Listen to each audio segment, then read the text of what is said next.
আসসালামু আলাইকুম সবাইকে। আশা করি সবাই ভালো আছেন। আজকে আমি যাচ্ছি ফ্রান্সের প্যারিস। তো অনেক দিন ধরে ইচ্ছা ছিল যে প্যারিসে একটু ঘুরতে যাব, অবশেষে সেই সুযোগ হলো। আমি এই যে বিল্ডিংটা দেখতে পাচ্ছেন পিছনে, এখানে আমি কামলা দেই, মানে পড়ালেখার পাশাপাশি কাজ করি। আর এটা হচ্ছে আমার বাস স্টেশন। এখান থেকে আজকে আমি বাসে উঠবো। বন থেকে যদি কেউ অন্যান্য দেশে বা বড় বড় সিটিতে যাইতে চায়, সেক্ষেত্রে বন ইউএন ক্যাম্পাসের এই বাস স্টেশন থেকেই সবাইকে বাসে উঠতে হয়। বিশেষ করে ফ্লিক্স বাসে যদি কেউ যাতায়াত করে, এটা হচ্ছে ফ্লিক্স বাসের স্টেশন। আর এইখানে হচ্ছে আমি কামলা দেই।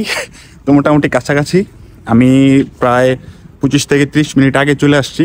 এবং রেস্টুরেন্টে গিয়ে কয়েকটা বড় ভাই ছিল বাংলাদেশি, ওনাদের সাথে একটু আড্ডা দিয়ে আসলাম। তারপর একটু ওয়াশরুম থেকেও একটু ফ্রেশ হয়ে আসলাম। এখন বাসের জন্য দাঁড়ায় আছি। এরকম একটা ফ্লিক্স বাস আসবে, সেটা হয়তো দোতলাও হইতে পারে, আমি জানি না। বাস 5 মিনিট আগে আসবে, তখন বুঝতে পারবো যে বাস আসলে কোনটা দিয়ে যাচ্ছি। এই তো এখন বাসতেছে হচ্ছে দুপুর 1টা 30। আমার বাস আসবে 1টা 45-এ।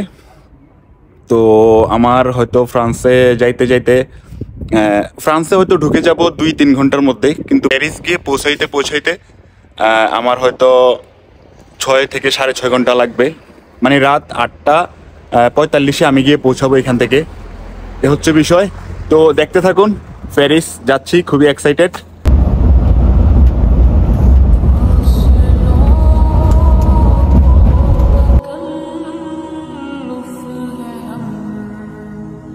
से अगर हम भी में बस नहीं दे सहारा नहीं,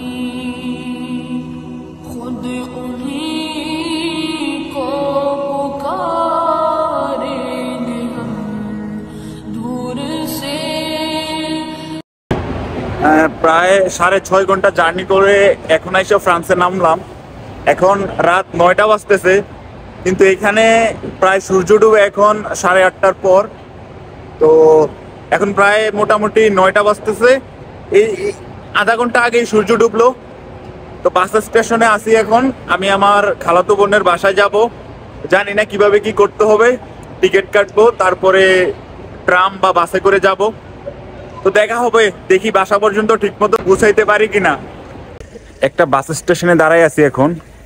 জার্মানিতে আমি নর্মালি এসটিআর বা হচ্ছে বাসে উঠতে হইলে কাউকে ওইভাবে টিকিট বা কাউকে ওইভাবে কোনো কিছু স্ক্যান করতে হয় না। কিন্তু ফ্রান্সে আসার পরে আমি যে ট্রামের স্টেশনে আমি ঢুকতে পারতেছিলাম না আমার কার্ড ছাড়া। মানে আগে একটা কার্ড কিনতে হবে, তারপরে তুমি ঢুকতে পারবা স্টেশনে। জার্মানিতে আবার এই বিষয়টা একটু সহজ। তারপরে আবার বাস স্টেশনে আসলাম, বাসেও ঢুকে যাচ্ছে না ইয়ে ছাড়া, ওই স্ক্যান করা ছাড়া। হ্যাঁ, এই হচ্ছে বিষয়। মানে আপনি টাকা দিয়ে যদি টিকিট না কিনেন, তাইলে এখানে চড়তে পারবেন না। কিন্তু জার্মানিতে আপনি এই প্রান্তে থেকে ওই প্রান্তে চলে যেতে পারবেন আপনার টিকিট না থাকলেও। ওরা যদি মাঝে মাঝে চেক করে, সেক্ষেত্রে হয়তো আপনি ধরা খাবেন। এ হচ্ছে বিষয়। যাই হোক, এখন আমার যে খালাতো বোনের বাসা যাচ্ছি, লাকি আপু, উনিও একটু ব্যস্ত, উনিও আবার ক্লাস করে, সে কারণে আসতে পারে নাই রিসিভ করার জন্য। তো আমি যেহেতু জার্মানিতে আসার পরে মোটামুটি একটু বাসের বা ট্রামের অভিজ্ঞতা হয়েছে, সেই অভিজ্ঞতা কাজে লাগিয়ে এখন আস্তে আস্তে যাচ্ছি। যদিও এখানে আসার পরে মনে হইতেছে যে ফ্রান্সের নিয়মকানুন বা ওদের যাতায়াত ব্যবস্থাটা জার্মানি থেকে অনেকটাই আলাদা। তারপরেও শিখতেছি, নিজে নিজে করতেছি, শিখতেছি। টিকিট কাটলাম 4.50 ইউরো দিয়ে। এখন দেখি বাস আসবে, বাসের জন্য ওয়েট করতেছি। যে টিকিটটা কাটছি সেটা দিয়ে স্ক্যান করে ঢুকতে পারলেই হইলো। আবার ঝামেলা যদি হয়, তাহলে তো আবার টিকিট কাটা বা কি ঝামেলা হয় আমি নিজেও বুঝতে পারতেছি না। দেখা যাক। তো কালকে আমি রাতে ঠিকমতো আমার আপুর বাসায় পৌঁছাতে পারছিলাম এবং কোনো ঝামেলা হয় নাই।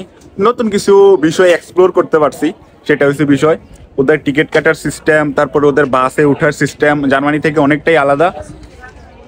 আর আমি আগের ভিডিওতে বলছি, যখন আমি বেলজিয়ামে গেলাম, যখন আমি লুক্সেমবার্গে গেলাম, ওদের পরিবেশ, তারপরে ওদের কালচার, এগুলো অনেকটাই ইউরোপের এক দেশের সাথে আরেক দেশে মিলে।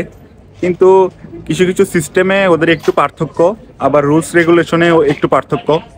এটাই হচ্ছে ইউরোপের বিভিন্ন দেশের সাথে বিভিন্ন দেশের পার্থক্য। যাই হোক, আমি আমার আপুর বাসায় পৌঁছানোর পরে গিয়ে দেখি আপু আমার জন্য অনেক কিছু রান্না করে রাখছে। তারপরে ইচ্ছে মতো খাওয়া দাওয়া করলাম। খাওয়া দাওয়া করে ভালো একটা ঘুম হইলো রাতে। এখন আমি সকালবেলা বের হয়েছি। আমি প্রথমে যাব হচ্ছে লুবুর মিউজিয়াম থেকে তারপরে আমি যাব আইফেল টাওয়ার। তো মোটামুটি আইফেল টাওয়ার এবং লুবুর মিউজিয়ামে ঘোরার আমার প্ল্যান। পরবর্তীতে যদি আমি সময় পাই তাইলে হয়তো অন্যান্য দিকে ঘুরবো। তো এখন আপাতত এই ভিডিওটা আর বেশি বড় করতে চাচ্ছি না, যেহেতু লুবুর মিউজিয়ামে আবার আইফেল টাওয়ারে গেলে তখন আলাদা ভিডিও করব, কারণ এই ভিডিওতে সব কিছু ইনক্লুড করতে গেলে ভিডিওটা অনেক বেশি বড় হয়ে যাবে। আর এর মধ্যে যে তথ্য দেওয়ার সেটা হচ্ছে আমি জার্মানির বন শহর থেকে আমার এখানে আসতে ফ্লিক্স বাসে ভাড়া দেওয়া লাগছে 30 ইউরো এবং যাওয়ার জন্য 30 ইউরো বা 31-32 ইউরো, দুটা মিলে আমার জন্য 62 ইউরো দেওয়া লাগছে। আর আমার যাতায়াত করতে হয়েছে 6.5 ঘন্টা। এর মধ্যে আমি প্যারিসে চলে আসছি। আরেকটা ইন্টারেস্টিং বিষয় হলো, আমি যখন জার্মানি বন থেকে প্যারিসে আসি তখন একদম বেলজিয়াম দেশের ব্রাসেলস শহরের ভিতর দিয়ে আমি আসছি, মানে সম্পূর্ণ একটা দেশ ক্রস করে তারপরে আমি প্যারিসে আসছি। এটা ইন্টারেস্টিং ছিল আমার কাছে। এই তো দেখতে থাকি। প্যারিস একটু ভিন্ন রকম মনে হইতেছে জার্মানি থেকে এবং বেলজিয়াম থেকে এবং লুক্সেমবার্গ থেকে। মানুষজন অনেক বেশি এবং যতটুকু মনে হইলো যে বিভিন্ন দেশের মানুষজন এখানে বেশি। তো আজকের এই ভিডিও এই পর্যন্তই। পরবর্তী ভিডিওতে দেখতে থাকুন লুবুর মিউজিয়াম এবং আইফেল টাওয়ার। ওকে, আল্লাহ হাফেজ।